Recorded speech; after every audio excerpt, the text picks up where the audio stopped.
इस वीडियो में मैं बताने वाली हूँ गर्मियों में लगने वाले फूलों के बारे में।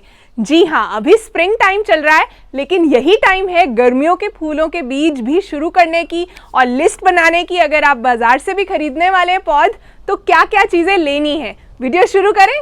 सबसे पहली चीज़ ये है कि जब भी फूलों के बीज शुरू करने हैं, आपको कोकोपीट और परलाइट दोनों का इस्तेमाल करना है। इस ट्रे में आपको जो सफ़ेद सफ़ेद दाने दिख रहे हैं ना, ये परलाइट है और डार्क कलर ऑब्वियसली कोकोपीट है।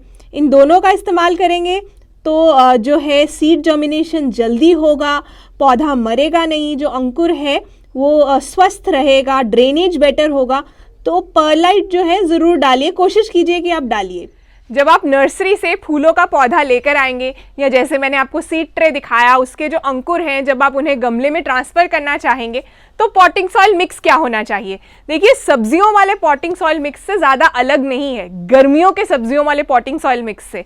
पिछले हफ्ते मैंने गर्मियों की सब्जियों के बारे में भी वीडियो किया था। उसमें भी मैंने बताया था 50% गार्डन सॉइल, 30% कॉम्पोस्ट, 80% हो गया, 10% रेत और 10% कोकोपीट। कोकोपीट डालना है क्योंकि गर्मियों में गमले और क्यारियां जल्दी सूखेंगी नहीं तो, और आप पानी देते थक जाएंगे। पिछले हफ्ते की वीडियो में जो सवाल पूछे थे, उनके जवाब है मिर्ची। श्री गंगानगर राजन रोमा का बेटा है। एक पहेली थी जिसमें ये सवाल था और आपको जवाब देना था। ज़्यादातर 2 जवाब जो है सबने सही दिए। एक जवाब जो श्री गंगानगर वाला था वो कम लोगों ने दिए। कुछ शाउट आउट्स देना चाहती हूँ। नितिका पटना बिहार से, भविका हरियाणा से, अंजुम बानो कलकत्ता से, मनप्रीत कौर पंजाब से, बहुत बहुत बधाई हो। और इस हफ्ते के लिए जो सवाल है वो ये है कि एक फूल है जो 10 फीट तक भी लंबा हो सकता है और अपने बीज देता है, और उसके बीज जो है आप खा सकते हैं और उन बीजों से तेल भी निकलता है। वो कौन सा फूल है, उसका नाम जो है नीचे लिखिए। जितने भी सवाल इस वीडियो में पूछ रही हूँ, उनके जवाब अपने नाम और शहर के साथ लिखिएगा। इस सीड ट्रे में ये खूबसूरत से अंकुर हैं बाल्सम के। सीड ट्रे के अंदर कोकोपीट और परलाइट का मिक्सचर है और ये बहुत खूबसूरत फूल खिलते हैं, बाल्सम के बीज से ही उगाए हैं।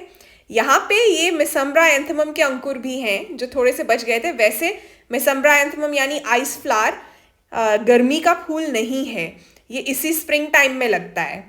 मेरे पीछे जो आपको गुलाबी रंग के फूल दिख रहे हैं वो है पिटूनिया के फूल। तो गर्मियों के फूलों की तैयारी कीजिए, लेकिन स्प्रिंग सीजन के फूलों का मज़ा लेना मत भूलिएगा। अगर बीज से नहीं लगाए थे तो अब प्लांट नर्सरीज में तैयार पौधे भी मिल रहे हैं, आप उन्हें ले आइए और अपनी बालकनी या गार्डन को फूलों से भर लीजिए। क्योंकि ये मौसम में अप्रैल तक जो है, मई मिड तक भी अगर आपके वहाँ मौसम ठीक रहता है तो बहुत फूल खिलते हैं। और ये भी शेयर करना चाहती थी कि गेट माई हार्वेस्ट फेसबुक पर भी है, इंस्टाग्राम पर भी है और यूट्यूब पर भी। फेसबुक पर हम द गेट माई हार्वेस्ट के नाम से हैं। इन सभी चैनल्स के और पेजेस के लिंक्स जो हैं आपको इस वीडियो के नीचे मिल जाएंगे, वहाँ भी गेट माई हार्वेस्ट परिवार का हिस्सा बन जाइए। तो जी, अब पेपर और पेन लाने का टाइम हो गया है। वीडियो को पॉज कर लीजिए बेशक और पेपर और पेन ले आइए। अब मैं लिस्ट देने वाली हूँ गर्मियों में लगने वाले फूलों की। सबसे पहले ग्लोब एमेरेंथ या गोम्फ्रेना, दूसरा मॉर्निंग ग्लोरी, तीसरा कॉक्सकॉम्ब, सिलोसिया, सनफ्लावर जिसे सूरजमुखी भी कहते हैं हिंदी में, कॉस्मॉस। समर कॉस्मॉस अलग है, पीले फूल आते हैं। विंटर कॉस्मॉस अलग है, अब समर कॉस्मॉस की बात हो रही है। जीनिया, balsam, Portulaca, विनका, torenia, जर्बरा, टिथोनिया, rain lily और कोरियोप्सिस। अब इसमें से बहुत से ऐसे फूल हैं जिनके हिंदी के नाम या लोकल नाम हर जगह पे अलग हैं। अलग भाषा में भी अलग अलग नाम हैं इन फूलों के। कुछ कॉमन नाम है, कुछ कॉमन पार्लेंस में इन्हें अलग नामों से पुकारा जाता है, तो वो आपको ढूंढना पड़ेगा अपने लिए। और दूसरी चीज़, यहाँ पक्के पौधे मैं नहीं इंक्लूड कर रही। मेरा मन है कि परमानेंट फ्लावर्स पे मैं अलग वीडियो बनाऊँ। अब बारी है एक छोटी सी कहानी की जो आपको इंस्पायर करेगी। एक बार एक आर्टिस्ट होते हैं और वो एक पेंटिंग बनाते हैं, और वो पेंटिंग को बनाकर वो एक स्ट्रीट के अंदर एक चौराहे में उसे डिस्प्ले करते हैं और नीचे लिखते हैं कि मैं एक नॉविस हूँ, नया आर्टिस्ट हूँ, नौसिखिया हूँ, कुछ गलती हो गई हो तो आप उस गलती के जगह पर, जहाँ पर भी गलती हुई है, वहाँ एक क्रॉस लगा दीजिए। ये एक ब्लैक पेन पड़ा है। तो सुबह वो लगाकर जाते हैं और शाम को आकर जब देखते हैं तो उनकी पेंटिंग जो है वो ब्लैक क्रॉसेस के साथ भरी होती है। तो वो बहुत दुखी होते हैं और वो अपने मास्टर के पास, जिनसे उन्होंने आर्ट सीखा था, उनके पास जाते हैं और उनकी आंखों से आंसू भी निकल आते हैं कि मेरी पेंटिंग में इतनी सारी गलतियाँ निकली हैं। तो उनका मास्टर कहता है कि तुम घबराओ नहीं, ये पेंटिंग फिर से एक बार बनाओ। तो 2 दिन के बाद बनाकर अपने टीचर के पास लेकर जाते हैं पेंटिंग।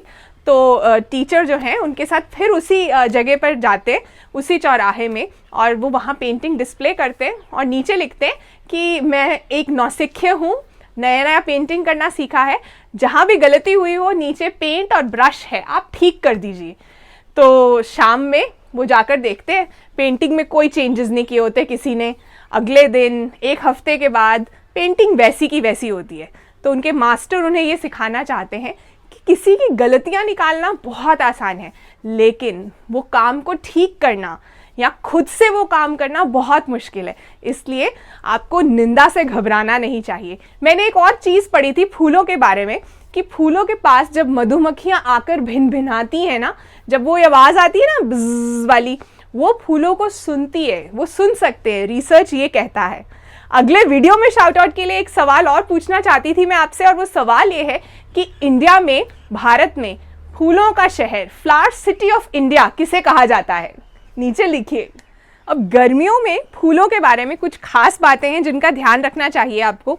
सबसे पहली चीज़, ज़्यादा छोटे छोटे गमले मत रखिए। गर्मियों में पानी बहुत जल्दी सूखता है। आप सुबह पानी देंगे, 1 घंटे में ऐसा लगेगा कि पानी है ही नहीं। इसलिए गमलों का साइज़ जो है वो अच्छा रखिए, 12 से 14 इंच का रखिए। कम गमले रखिए। जो छोटे छोटे गमले सर्दियों में अक्सर बन जाते हैं, क्योंकि सर्दियों में फूल ज़्यादा होते हैं, वो गमलों को आप अलग रख दीजिए, ताकि दोबारा जब सीज़न आए आप उनमें तब लगाइए, गर्मियों में नहीं लगाना। दूसरी चीज़, मल्चिंग। पौधों में, सब्जी के आसपास भी, क्यारियों में भी, गमलों में भी सूखी पत्तियों को मिट्टी के ऊपर जो है आप बिछा दीजिए, जिससे कि मिट्टी जल्दी नहीं सूखेगी और मिट्टी ज़्यादा देर तक गीली रहेगी, पौधा हेल्दी रहेगा, गर्मी कम लगेगी पौधे को। तीसरी चीज़, अगर आपका गार्डन छोटा है या बालकनी छोटी है तो आपको फूलों के बीज लगाने की बजाय नर्सरी से रेडीमेड प्लांट्स ले आने चाहिए। बीज जो है सब्जी के लगाइए। फूलों के बीज लगाने में ज़्यादा टाइम मत लगाइए अगर आपके पास टाइम की कमी है या थोड़े से ही पौधे चाहिए। अगर बड़ा गार्डन है या ज़्यादा रिक्वायरमेंट है तो बीज ज़रूर लगाइए। दूसरी ज़रूरी बात जो आपको ध्यान रखनी है, किसी भी फूलों वाले पौधे में जो फूल मर गए हैं, मुरझा गए हैं, सूख गए हैं, उन्हें निकाल दीजिए। इसे डेड हेडिंग कहते हैं। यहाँ ये पेटूनिया में भी मैं कर रही हूँ। अगले वीडियो में शाउट आउट के लिए एक और सवाल पूछना चाहती हूँ। एक ऐसे पौधे का नाम बताइए जो कार्निवोरस है, यानी मांसाहारी पौधा है। उसका नाम नीचे लिखिए। कीड़ों को ट्रैप कर लेता है अपने अंदर वो पौधा। इस साल वाले गार्डन टूर का वीडियो तो मैंने बनाया नहीं है, अभी बनाऊंगी। लेकिन पिछले साल स्प्रिंग गार्डन टूर का वीडियो जो है, इस वीडियो के लास्ट में आपको एक कार्ड की फॉर्म में दिखेगा, उस पर क्लिक कीजिएगा। इस वीडियो को देखने के बाद वो वीडियो ज़रूर देखना, बहुत मज़ा आएगा। जाते जाते आपको तहे दिल से शुक्रिया, थैंक यू, धन्यवाद करना चाहती थी। इतना सपोर्ट करते हैं आप, कमेंट्स करते हैं, हमारी वीडियो को फॉरवर्ड करते हैं और गेट माय हार्वेस्ट के बारे में बात करते हैं अपने दोस्तों से। इसीलिए बहुत बहुत शुक्रिया। और यही याद रखिए कि निंदा उसी की होती है जो जिंदा है। मरने के बाद तो सबकी तारीफ ही होती है ना। तो इसलिए निंदा से घबराइए मत, अपना बहुत सारा ध्यान रखिए, गेट माय हार्वेस्ट के साथ बने रहिए। मैं आपको मिलने वाली हूँ अगले फ्राइडे फिर से ऐसे ही वीडियो के साथ, हर बुधवार 2 मिनट वाले वीडियो के साथ। और शॉर्ट वीडियो तो आप देखते ही रहते हैं, है ना।